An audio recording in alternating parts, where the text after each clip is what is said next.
Warahmatullahi wabarakatuh. Waalaikumsalam warahmatullahi wabarakatuh. Bismillahirrahmanirrahim. Alhamdulillahilladzi ja'alana wa iyyakum min ibadihis shalihin. Asyhadu an la ilaha illallah wahdahu la syarika lahul malikul haqqul mubin. Wa asyhadu anna Muhammadan abduhu wa rasuluhul khatamun nabiyyin. Allahumma salli wa sallim wa barik ala sayyidina Muhammadin wa ala alihi wa sahbihi wa sallim ajma'in. Amma ba'du. Qalu subhanaka la ilma lana illa ma 'allamtana innaka antal alimul hakim. Shadaqallahul azim. Bersyukur kita kepada Allah Subhanahu wa ta'ala dengan mengucapkan alhamdulillahi rabbil alamin. Bersolawat kita kepada Rasulullah Muhammad sallallahu alaihi wasallam dengan mengucapkan Allahumma sholli ala sayyidina Muhammad wa ala alihi wa sahbihi wa sallim ajma'in. Pertama yang saya muliakan seluruh pengurus jajaran kenaziran Masjid Al-Kautsar, para alim ulama, tokoh agama, tokoh masyarakat yang berada di komplek ini, Bapak Ibu semuanya yang sama kami hormati, adik saya yang berhadir di sini yang sama kita sayangi, dan hadir juga bersama dengan kita yaitu Al-Ustaz Fajri dari Buntin. Bapak Ibu apa kabar, sehat? Alhamdulillahirabbil alamin. Ada istilah pepatah yang mengatakan bahwa tak kenal maka tak sayang. Jadi yang disebutkan oleh MC tadi dengan nama Khairul Amri Siregar, inilah saya. Tak ganteng dan tak jelek, tapi alhamdulillah sudah laku anak satu. Saya Siregar, tulen asli, mak Batak, ayah Batak, makanya bisa bahasa Batak.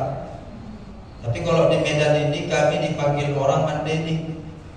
Kalau udah Mandeling yang diingat orang Manipol, ya kan? Kalau Jawa nggak ada Manipol, Medit yang ada. Tapi kalau dari sisi Bataknya ada juga kami, Natindas juga. Keretanya kotor dibilang kereta Batak. Anaknya ingus-ingusan dibilang anak Batak. Ini komplek cantik rumahnya, nggak dibilang komplek Batak walaupun yang nempati ada orang Batak. Tapi kalau rumah di kampung-kampung jorok-jorok dibilang orang macam rumah Batak. Dari sisi Mandeling kena tindas, dari sisi Batak kena tindas. Buat orang yang bersuku Batak maka bersabarlah. Innallaha ma'as sabirin. Ya sabar aja. Banyak-banyak ngamalin sholawat. Ibunda, orang tuaku yang dimuliakan Allah, sebelum kita masuk ke cerita maulid, kita akan sering diajak oleh dai yang berceramah di sini untuk bersolawat. Pertama dia katakan syukur dengan alhamdulillah, kemudian dia katakan sholat. La sholata illa bis sholawah. Sholat itu tak sah kalau tak ada sholawat, berarti sholawat itu adalah rukun. Jadi ini cocok kita jadikan amalan sehari-hari. Ada sholawat harian, ada sholawat tibil qulub, ada sholawat ashghil. Saya dapat sanad sholawat ashghil, yaitu dari Ratib Al-Haddad. Saya dapat sanad dari Kiai Haji Raden Ahmad Afandi. Beliau ini sekarang ini guru saya, tinggalnya di Kabupaten Banjarnegara. Macam mana sholawat asli Ustaz? Ayo sama-sama kita. Allahumma salli ala sayyidina Muhammad wa ashghilil zalimin bizzalimin wa akhrijna min bainihim salimin wa sahbihi ajma'in. Ini kita amalkan sehari-hari. Ibu mau masak, amalkan. Bu, suka nggak nengok laki itu rokok? Nah, tapi melawan orang rokok ini susah. Jangankan mau menang, imbang pun susah. Ya, karena ada ceritanya itu orang rokok. Dia merokok ini, diangkut. Jadi di angkot itu ada satu orang merokok, satu tak merokok. Jadi tahu orang merokok kan, tak pandang bulu. Dia bilang, "Bang, jangan merokok, nanti mati." Yang merokok ini bilang apa? Makan biji semangka pun mati, kata dia.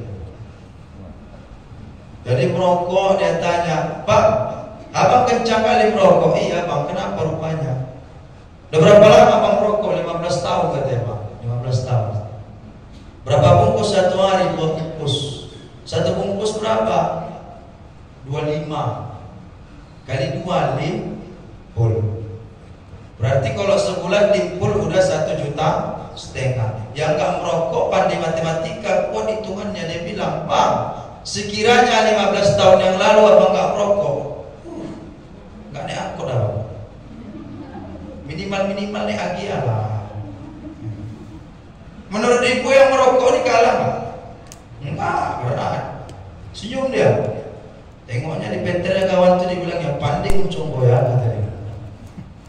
"Abang merokok?" katanya. "Enggak, nyangkut juga jaga bau." Jadi kalau mau nundukin hati suami itu, ibu baca sholawat itu sambil buat kopi, itu maksudnya. Ya. Jadi kalau mau kami ini berhenti merokok, rajin-rajin aja buat kopi, sholawat. Tapi jangan kopi dibuat kopi kalau nggak ada rokok, nggak enak. Ya, rajinlah sholawat. Ibunda, orang tuaku semua yang dimuliakan Allah, tadi ketika azan maghrib berkumandang, kalau di sini kan keren azan. Allahu Akbar, Allahu Akbar. Tak secantik Korib lah, ya. Tapi gini-gini pernah juga juara 2 kecamatan. Cuman kita udah tahu Pak, udah sadar diri, masih hidup Bang Azroi. Nggak mungkin kita di sampai internasional sama kawannya, kita udah kalah tadi. Ya. Tepatnya tadi bergantilah tanggal Hijriah. Kalau Masehi kan jam 12 lewat 1 udah masuk lah itu tanggal Masehi.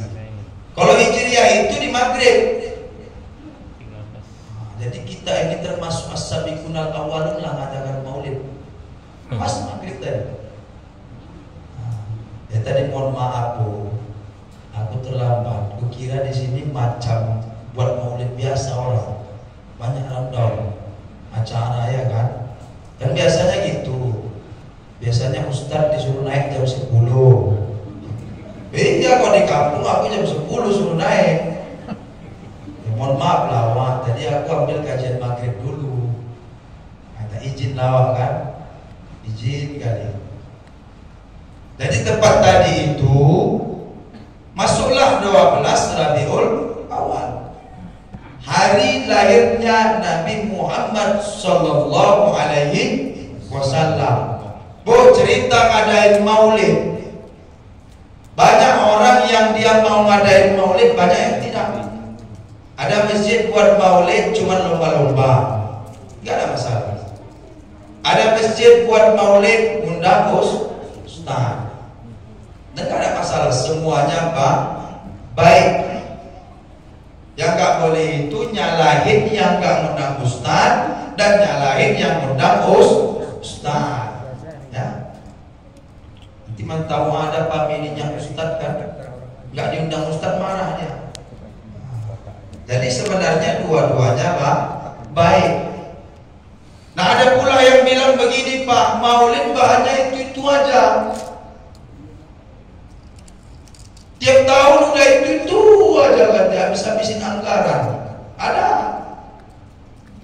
Karena saya juga pengurus masjid kan, jadi tahu model-model BKM. Nah di sana Pak, nggak di sini baik.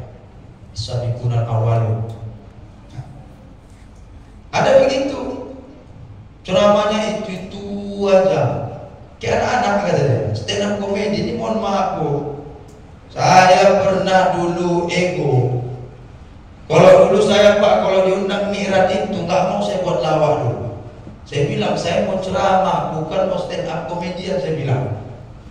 Alhamdulillah, yang tadinya jamaahnya 100 tinggal 20. Pulang semua. Jadi kurasa cuma ngargain aku doang ini, ngargain kan, biar awak ini tak padam muka ini merah di situ. Ya artinya ngaji dan juga canda.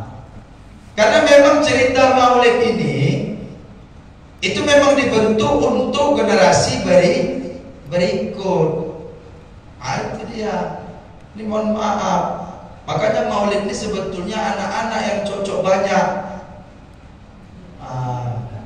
Ini Bu, bawa anak kita Bu, bawa cucu kita. Ibu tahu surah Al-Fatihah itu Pak, surah Al-Fatihah itu turun 2 kali. Makanya namanya Sab'ul Matani. Itu karena siapa turun 2 kali Pak? Karena anak kecil. Karena anak kecil. Namanya Abdullah, anaknya Abbas. Abbas itu paman Nabi, Abdullah itu sepupu Nabi. Dalam riwayat disebutkan Ibnu Abbas, kan banyak ustaz ceramah dia bilang dari Ibnu Abbas. Karena Abbas Al-Fatihah pertama turun tak pakai bismillah di Mekah. Kemudian turun sekali lagi di Madinah. Kata Abbas, kenapa surah itu nggak ada batasnya, kata dia. Akhirnya turunlah bismillah berbarengan dengan surah Al-Fatihah. Imam Syafi'i bilang bismillah itu ayat. Makanya kita wajib pakai bismillah. Imam Maliki, Imam Hanafi, Imam Hambali bilang cuma batas. Makanya kalau kita pergi umroh naik haji, jadi itu bismillahnya sunnah, disirkan sama mereka. Karena anak kecil. Ini dia hebatnya anak kecil. Makanya kita ini harus dekatin anak-anak kita ini dengan agama. Mohon apa? Itu di kampung kami sana itu anak kecil ngerengek-ngerengek sama orang tua minta uang beli chip. Oh ayah, kata dia. Iya. Dia jodoh hepeng, minta duit. Sedia, kata anak itu. Kata bapaknya itu berapa? Oh 60.000 kata. 60 Pak. 60.000 itu apa kau? Beli chip ayah, kata dia, 1 B. Ini mohon maaf. Jadi kalau kita mau anak-anak kita ini soleh, dekatkan dengan ajaran Islam. Jadi Pak, apakah Nabi itu ngerayain maulid atau tidak? Nabi itu ngerayain maulid. Macam mana Nabi ngerayain maulidnya? Dengan beribadah. Dia puasa hari Senin, ditanya sahabat, kenapa kau puasa hari Senin ya Rasulullah? Yauma wulidtu. Itulah hari di mana aku dilahirkan. Jadi dalam hal ini bisa kita anggap, bisa kita simpulkan bahwa ulang tahun itu kalau dirayakan enggak apa-apa, asalkan tidak lari dari jalur agama Islam. Jadi Bu yang rajin ngaji, hari ini ulang tahun, tidak usah lagi kita ini pakai keyboard-keyboardan lah, ya. Tapi pakai solawat-solawatan. Ya. Kalau di sini kan ulang tahun kan rata-rata orang Indonesia nih Dia beli kue, dia beli lilin. Umur anaknya 5 tahun, lilinnya 5. Umur anaknya 10 tahun, lilinnya 10. Umur anaknya 30 tahun, lilinnya 30. Umur neneknya 75, lilinnya 75. Datang cucunya nggak mikir-mikir, dia bilang sama neneknya, tiup lilinnya, tiup lilinnya, tiup lilinnya sekarang juga, sekarang juga, sekarang juga. Nggak mati-mati tuh api. Oh, nggak mati-mati, nggak padam-padam. Akhirnya sampai semua nenek itu padam lilinnya, padam juga nyawanya. Lihat mudah, tapi sekarang udah keren, ya kan? Udah keren, berkembang zaman, ya. Udah pakai 2 angka. Umur yang 75, angka 7 dengan angka 5. Jadi kalau ada ulang tahun macam mana Ustaz? Buat sholawat. Ada anggaran misalnya 2,5 juta, misalnya tadi itu dia kita pakai keyboard itu. 2,5 juta ibu panggil anak yatim 20 orang. Satu anak yatim kasih cepet. Cepet kali 20 sama dengan 2 juta. Anggarannya tadi berapa? 2,5 juta. Sisa gopek buat gaji Ustaz. Canda.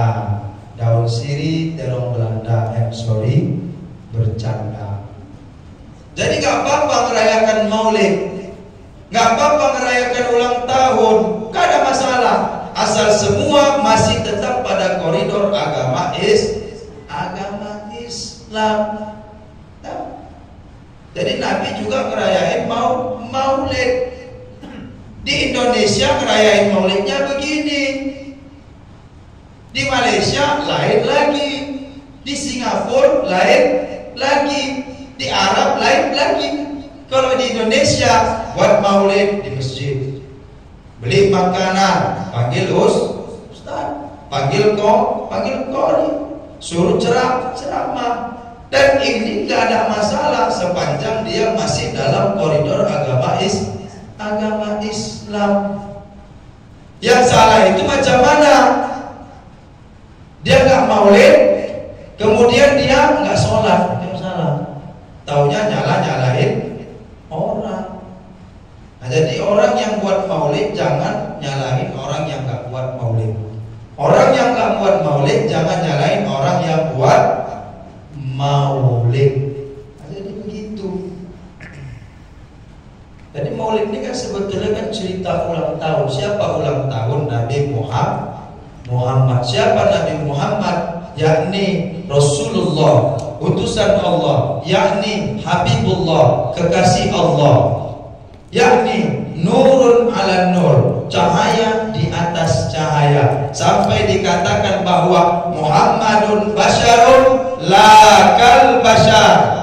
Muhammad itu manusia, tapi bukan manusia biasa. Dialah junjungan kita, dialah yang membawa agama Islam ini sampai dengan hari ini kita rasakan nikmatnya agama Islam nih Pak. Islam ini luar biasa. Jadi siapa yang bawa?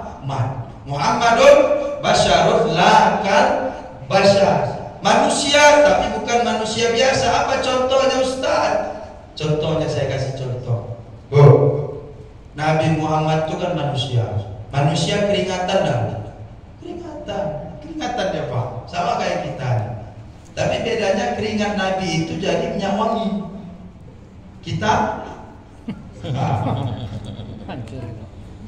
ada satu istri Nabi itu, kalau Nabi itu pulang dia kerjanya ambil lap. Di lap itu. Kemudian dia peras itu keringat Nabi, itulah dia pakai sebagai parfumnya. Kan bapak bilang kan sayang sama ibu. Ibu masak banyak keringat dulu. Surilah. Pakai parfum kerja, tidak usahkan kawan lalat pun jauh. Manusia. Nah kita bahas dulu sisi kemanusiaan Nabi ini. Apalagi bedanya Pak? Ludah Nabi obat, ludah kita racun. Jadi di gua Nabi tidur. Datang Abu Bakar itu melindungi Nabi daripada kalajengking. Akhirnya ini Abu Bakar nak sengat kalajengking. Padahal kalajengking bukannya mau nyakitin Nabi kan. Setelah itu Nabi bangun, dia tanya sama Abu Bakar, ya Abu Bakar, kenapa tangan kau? Kok meringis? Pertama Abu Bakar itu tanganku. Akhirnya dia sampaikan bahwa tadi ketika kau tidur ya Rasulullah, ada kalajengking yang mendekatimu. Nabi bilang apa? Dia bukan mau menyakitiku.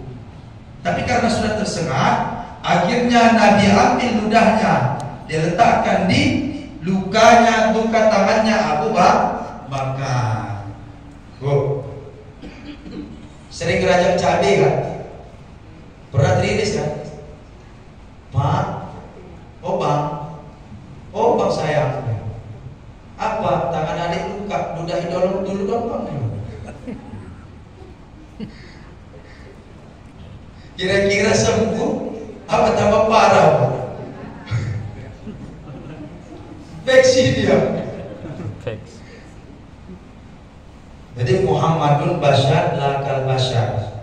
Muhammad, dia manusia, punya matanya tidur, tapi hatinya senantiasa berzikir kepada Allah. Kita mah tidur, sama-sama tidur. Nabi tidurnya dikit, kita sikit-sikit tidur. Nggak aku yang ngomong. Nabi makannya sikit, kita sikit-sikit makan. Yalah pula ibu makan, aku tak makan.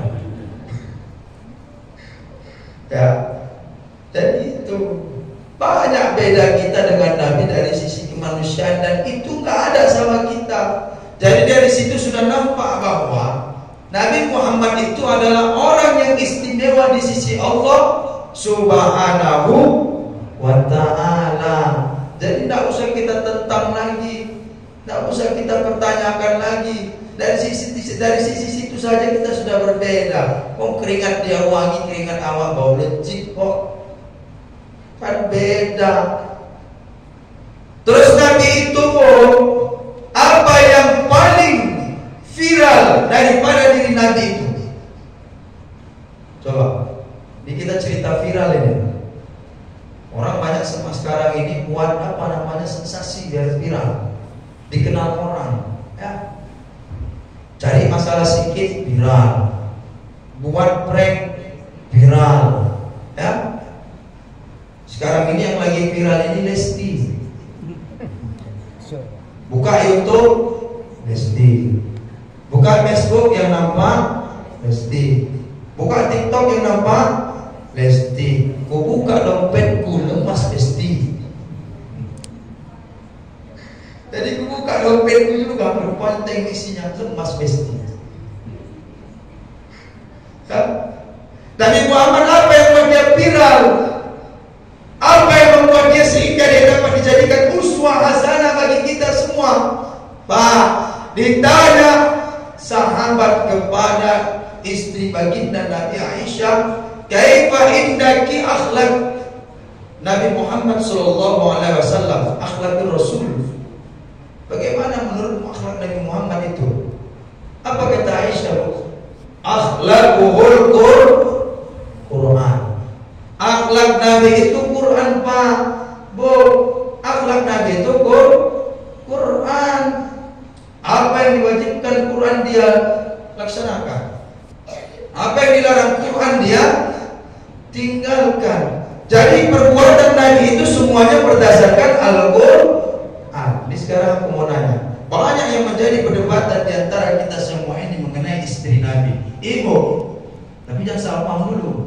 Bu, boleh nanya Bu, hukum poligami apa Bu? Udah, jawab aja. Aku bela ibu malam ini. Kenapa lah? Udah aku bela ibu, berjanji kita. Apa hukum poligami Bu? Hah?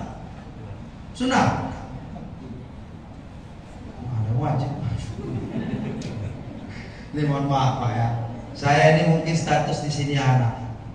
Tapi setelah kita baca itu, poligami itu mubah. Posisi mubah itu di bawah sunnah. Itu mubah dia. Wajib, sunnah, mubah. Kadang bisa mubah, kadang bisa haram. Oh, semangat kakak ini bilang haram. Kadang dia sunnah, kadang dia mubah, kadang dia haram. Mubah bagi siapa? Bagi yang mampu.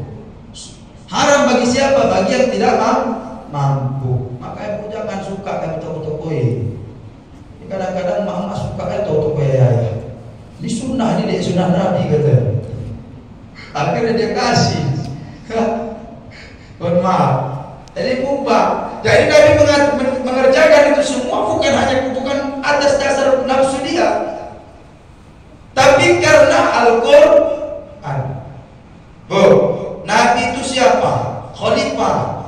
Khalifah itu apa? Raja. Raja itu apa? Presiden. Lah masa nggak ada ibu negara? Abu Bakar nanya mana ibu negara? Nggak ada, dan meninggal. Lah masa nggak ada ibu negara? Ali sepupu Nabi. Posisinya juga menantu Nabi. Utsman menantu Nabi. Laku istilahnya kan begitu kalau kita pakai bahasa zaman sekarang. Kita Pak, sekiranya kita pun hidup di zaman Nabi, kita kasih anak kita sama Nabi. Kita pun pengen jadi ahlul baik. Begitulah perasaan Abu Bakar. Dia kasih anaknya Aisyah. Hibahkan dia anaknya. Dapat izin dari atas, jadikan. Terus anaknya Umar bagaimana? Cerita begitu juga. Yang lainnya sudah jadi ahlul bait, tinggal dia sendiri. Akhirnya dia kasih anaknya. Selebihnya bu, nenek. Tetapnya Khadijah cintanya di hati. Ini mohon maaf. Jadi sepanjang Khadijah hidup, Nabi tak pernah poligami. Tapi tak boleh juga ibu bilang, tunggu aku mati lah bang gitu. Kan kacau juga tuh. Yang setia cuman orang di Batubara sana. Ada di situ kampung. Ini mohon maaf. Ada di situ. Ada wak laki itu setiap hari ziarahnya ke kuburan wak perempuan.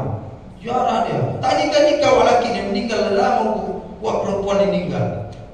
Ziarah di tiap hari. Orang kampung itu bilang, wih enakan nasib wak perempuan ya wak ya. Akhirnya lama nggak tahan wak laki itu, dia bilang juga alasannya. Anak muda, kau karena nggak tahu. Dulu waktu kau masih hidup, waktu kau masih hidup kata dia. Pernah aku bilang poligami dia, kata dia gitu. Datang wak perempuan ini ngomong, boleh bang, syaratnya dua kata dia. Tunggu aku mati, pertama. Yang kedua tunggu rumput di atas kuburanku kata dia. Rupanya tiap hari ziarah kubur hanya untuk nyiram itu tanah.